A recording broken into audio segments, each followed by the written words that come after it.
Suatu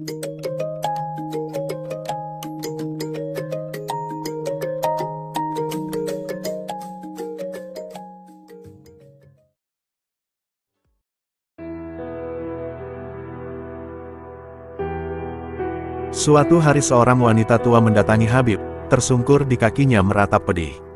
Aku memiliki seorang putra yang sudah lama tidak bertemu denganku. Aku tidak dapat lagi menanggung derita berpisah dengannya, berdoalah kepada Allah. Wanita itu memohon pada Habib, mungkin berkat doamu kepadanya akan membawa putraku kembali padaku. Apakah engkau punya uang? Tanya Habib. Ada 2 dirham, jawab wanita itu.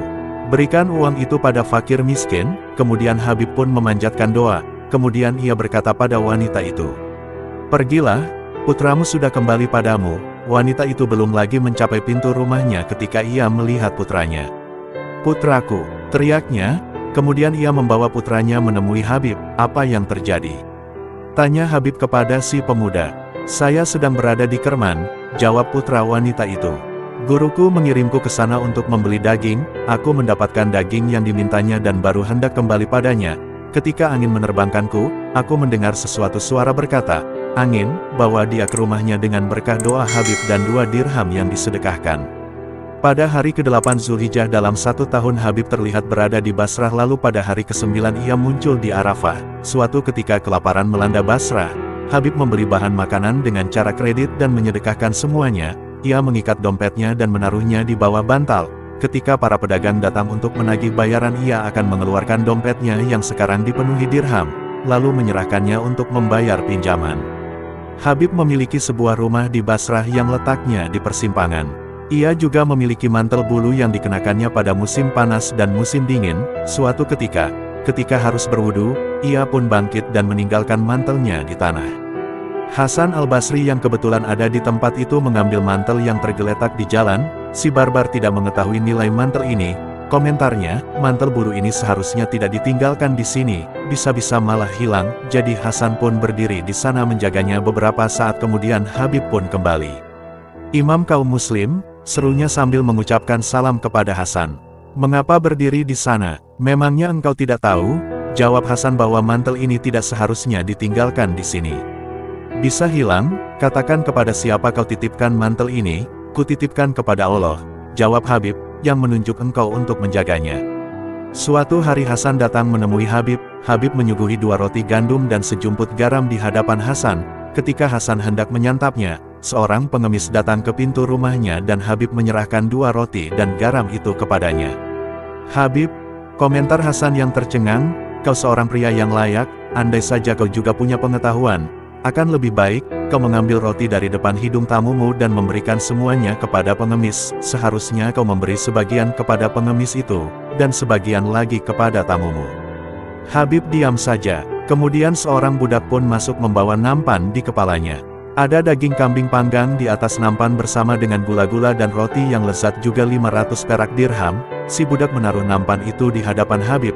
Habib menyerahkan uangnya pada si miskin dan menempatkan nampan di hadapan Hasan. "Guru," katanya ketika Hasan menyantap daging panggang itu, "engkau orang yang baik. Andai engkau memiliki sedikit saja keyakinan akan lebih baik, pengetahuan harus diiringi dengan keyakinan." Suatu hari perwira-perwira Hajjaj datang mencari Hasan. Hasan pun bersembunyi di tempat pertapaan Habib. "Apa engkau melihat Hasan hari ini?" tanya para perwira kepada Habib. "Aku melihatnya," jawab Habib. "Di mana?" "Di pertapaan ini." Para perwira pun memasuki pertapaan. Tetapi setelah menggeledahnya mereka tidak dapat menemukan Hasan. 7 kali mereka menyentuhku, terang Hasan. Setelahnya, tetapi mereka tidak melihatku. "Habib," kata Hasan sambil meninggalkan pertapaan, "kau tidak memenuhi kewajibanmu pada gurumu. Kau membocorkan persembunyianku." "Guru," jawab Habib, "justru karena aku mengatakan yang sebenarnya lah engkau bisa lolos. Seandainya aku berbohong, kita berdua sudah akan ditangkap."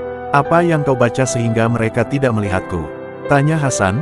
"Aku membaca 10 kali ayat kursi," jawab Habib, 10 kali Rasul percaya, dan 10 kali lagi, katakan Allah Maha Esa." Kemudian aku berkata, "Ya Allah, kupercayakan Hasan kepadamu, tolong jagalah dia." Suatu hari, Hasan ingin pergi ke suatu tempat. Ia pun turun ke tepian sungai Tigris dan sedang merenungkan sesuatu, ketika Habib menghampirinya.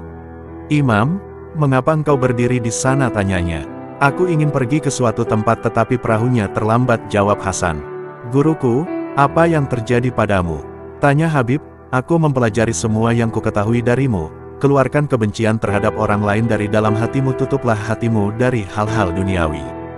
Ketahuilah, bahwa penderitaan adalah hadiah yang sangat berharga, dan pahami bahwa semua urusan adalah urusan Allah. Kemudian letakkan kakimu di atas air dan berjalanlah. Setelah itu, Habib melangkah ke atas air dan berlalu pergi. Hasan pun pingsan. Begitu ia tersadar, orang-orang menanyainya, "Imam kaum muslim, apa yang terjadi padamu?" "Muridku Habib baru saja menegurku," jawabnya. Kemudian dia melangkah ke air dan berlalu pergi, sementara aku tetap tak berdaya. Jika kelak suatu saat aku diserukan untuk melewati jalan berapi itu, jika aku tetap tak berdaya seperti ini, apa yang bisa kulakukan? "Habib," tanya Hasan belakangan, "bagaimana kau menemukan kekuatan ini?" "Karena aku memutihkan hatiku sementara engkau menghitamkan kertasmu," jawab Habib. "Ajaranku membawa manfaat bagi orang lain, tetapi tidak membawa manfaat bagi diriku sendiri," komentar Hasan.